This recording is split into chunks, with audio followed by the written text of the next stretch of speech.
বাঁধাকপি গরম জলে সেদ্ধ করে নিচ্ছি আমি প্রেশার কুকারে, তাতে সেদ্ধ হয়ে যাচ্ছে। আর সেই জলটা ফেলে দেবো। মশলা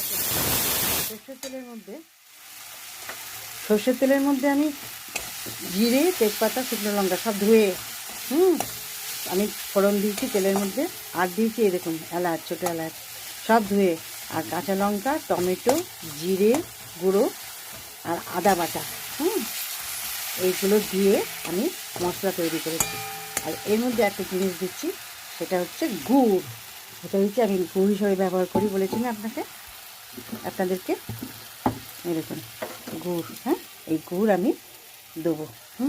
এই গুড় আমি এখানে দেবো। এটা হচ্ছে চিনির বদলে, এই দেখুন গুড় দিচ্ছি।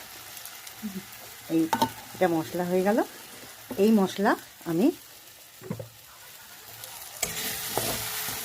আমি বাঁধাকপিটা যেই সেদ্ধ হয়ে যাবে, এই বাঁধাকপি সেদ্ধ হচ্ছে, আমি এখানে ছেঁকে নেব। নিয়ে আমি এই দেখুন সেদ্ধ করে এই আলু আর একসঙ্গে সেদ্ধ করেছি। এটাকে একসঙ্গে সেদ্ধ করে মানে তাহলে কি সেদ্ধ হয়ে গেল। এবার এটা আমি সেদ্ধ করে জল ফেলে দিলাম, ছেঁকে নিলাম। এটাকে আমি মশলার মধ্যে দেবো, দিয়ে বাঁধাকপি